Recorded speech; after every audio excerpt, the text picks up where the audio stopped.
चौंका देने वाली चीनी कंपनी एक्स रोबोट्स ने अपने मानवाकार रोबोटों के उत्पादन प्रक्रिया को दर्शाने वाला एक और वीडियो जारी किया है। कंपनी के सभी पिछले वीडियो की तरह नया वीडियो भी हिट हो गया और इंटरनेट पर धूम मचा दी। याद रहे कि समुद्र तटीय शहर दालियान में एक्स रोबोट्स के कारखानों में इंजीनियर मानवाकार रोबोटों में सुधार पर काम कर रहे हैं, खासकर चेहरे के भाव और भावनात्मक प्रतिक्रियाओं पर ध्यान केंद्रित कर रहे हैं। जैसा कि एक्स रोबोट्स के सीईओ ली बायांग ने कहा, एंड्रॉयड रोबोटिक्स का सबसे कठिन क्षेत्र है। एक ऐसे मॉडल के निर्माण में 2 से 4 सप्ताह लगते हैं और कीमतें 1 से 2 मिलियन युआन, लगभग $2,04,000 अमेरिकी डॉलर के बीच होती हैं। कार्यशाला में सिलिकॉन चेहरे के मास्क, हाथ और पैर बिखरे हुए हैं और विभिन्न विधानसभा के चरणों में मानवाकार धड़ पास में हैं। 2013 में स्थापित एक्स रोबोट खुद को बौद्धिक बायोनिक मानवाकार रोबोटों के अनुसंधान, विकास, उत्पादन, बिक्री और रखरखाव में विशेषज्ञता रखने वाले उच्च तकनीकी उद्यम के रूप में पेश करता है। यह उद्योग में एक पहचानने योग्य ब्रांड है। हालांकि वर्तमान में मानवाकार मॉडल का मुख्य उद्देश्य एक्स रोबोट्स के कारखाने के परिसर में स्थित x future museum of science and technology में जीवित प्रदर्शनों के रूप में कार्य करना है।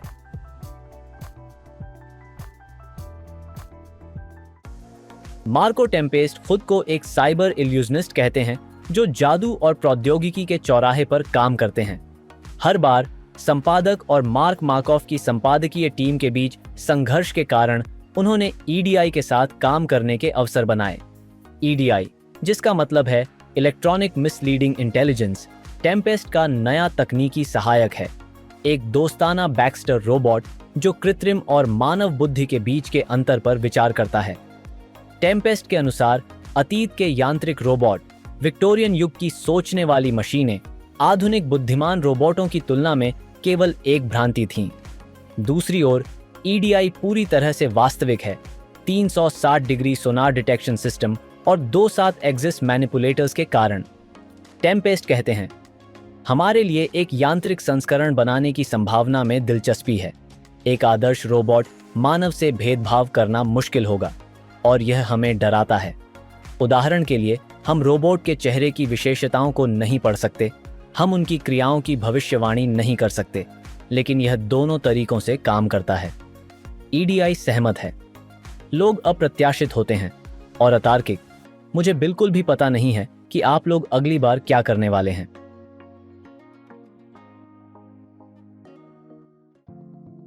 इस परियोजना के तहत विकसित किए गए प्रमुख रोबोटों में से एक में उन्नत संवेदनशीलता और मोटर प्रणालियां शामिल हैं, जिससे यह जटिल संचालन कार्यों को संभालने में सक्षम होता है जो मानव जैसी चपलता की आवश्यकता होती है।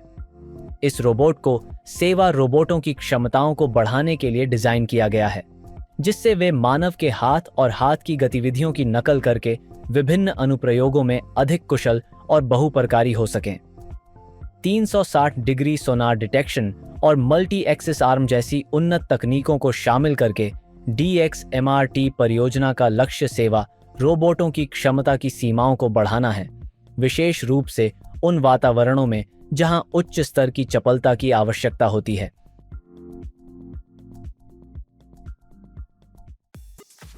कार्लसरूहे में फोर्स्चंग्सजेंट्रम इन्फॉर्मेटिक बैठक में एक अनूठा रोबोटिक हाथ प्रस्तुत किया गया, जो विभिन्न वस्तुओं के साथ नाजुक और सटीक कार्य करने में सक्षम है। आर्टिफिशियल टेंडन्स के साथ एक मैनिपुलेटर के विकास पर शोध यूरोपीय डेक्समार्ट परियोजना के अंतर्गत किया गया।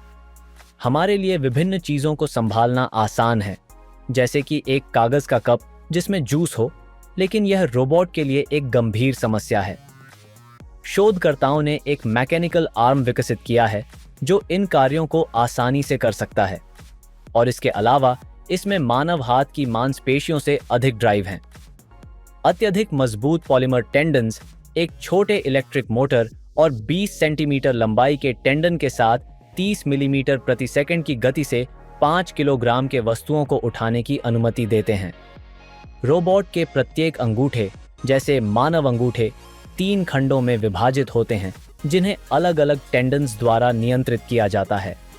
नया मैनिपुलेटर भारी वस्तुओं को आसानी से उठाने और एक ही समय में नाजुक वस्तुओं जैसे कि मुर्गी के अंडे को सावधानी से संभालने में सक्षम है। ऐसे मशीनों का उपयोग मनुष्यों के साथ काम करने, सर्जरी करने और लोगों के लिए खतरनाक स्थानों में सबसे कठिन मरम्मत कार्य करने के लिए किया जा सकता है।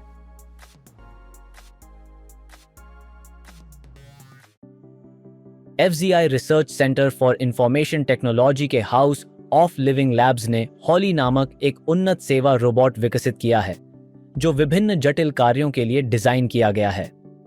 हॉली की ऊंचाई 142 सेंटीमीटर है, जिसमें सक्रिय धड़ के कारण कंधे की ऊंचाई को 96 सेंटीमीटर से 124 सेंटीमीटर के बीच समायोजित किया जा सकता है।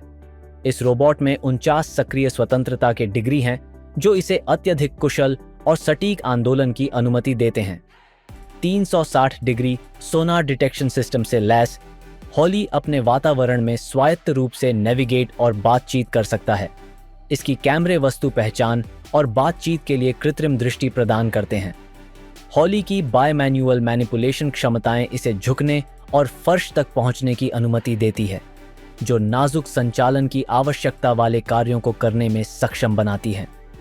मूल रूप से रोबोटिक बारटेंडर और पेस्ट्री डेकोरेटर जैसे भूमिकाओं के लिए जाना जाने वाला हॉली स्वास्थ्य देखभाल कार्यों और विभिन्न सेवा उन्मुख अनुप्रयोगों में सहायता करने में भी सक्षम है। इस रोबोट का विकास मानव जैसे कौशल हासिल करने और रोजमर्रा के परिदृश्यों में मानव रोबोट इंटरैक्शन को बढ़ाने के उद्देश्य से किया गया है।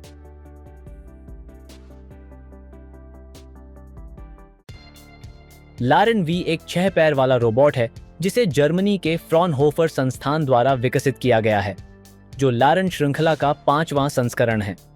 इसे उन क्षेत्रों में कार्य करने के लिए डिजाइन किया गया है जो पहुंचने में कठिन और मनुष्यों के लिए खतरनाक हैं, जैसे वैज्ञानिक अनुसंधान, बचाव संचालन और अन्य परिदृश्य जिन्हें उच्च गतिशीलता और स्थिरता की आवश्यकता होती है। रोबोट में 6 पैर हैं, प्रत्येक में 6 स्वतंत्रता के डिग्री हैं, जो इसे कठिन और असमान सतहों पर कुशलतापूर्वक चलने की अनुमति देता है।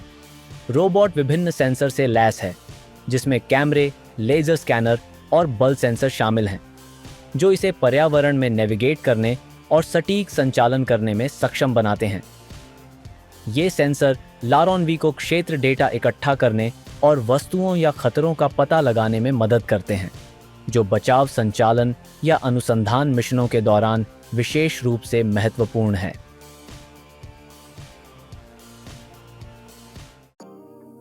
F&P रोबोटिक्स ने लियो विकसित किया, जो एक मोबाइल सेवा रोबोट है जिसे अस्पतालों, नर्सिंग होम्स और पुनर्वास केंद्रों जैसे विभिन्न सेटिंग्स में स्वास्थ्य देखभाल पेशेवरों की सहायता करने के लिए डिजाइन किया गया है।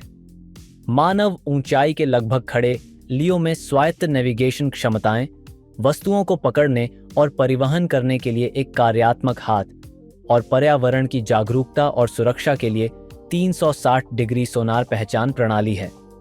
लियो मरीजों के साथ आवाज और स्पर्श इंटरफेस के माध्यम से बातचीत करता है, साथी के रूप में कार्य करता है, गतिविधियों को प्रोत्साहित करता है और वस्तुओं को पहुंचाने जैसी नियमित गतिविधियों में सहायता करता है। इन कार्यों को करके लियो स्वास्थ्य देखभाल कर्मचारियों का कार्यभार प्रतिदिन 3 से 4 घंटे तक कम करने में मदद करता है।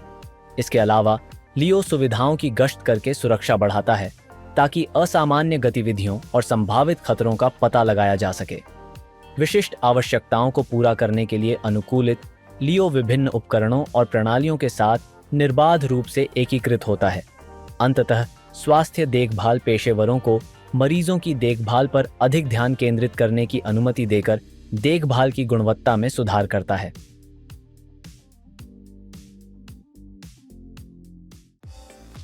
Japan national agricultural and food research organisation NARO ने रित्सुमेकन यूनिवर्सिटी और ऑटो पार्ट्स निर्माता डेंसो कॉर्प के सहयोग से एक प्रोटोटाइप सफाई रोबोट विकसित किया है, जो मानव की समान गति से फलों को तोड़ सकता है।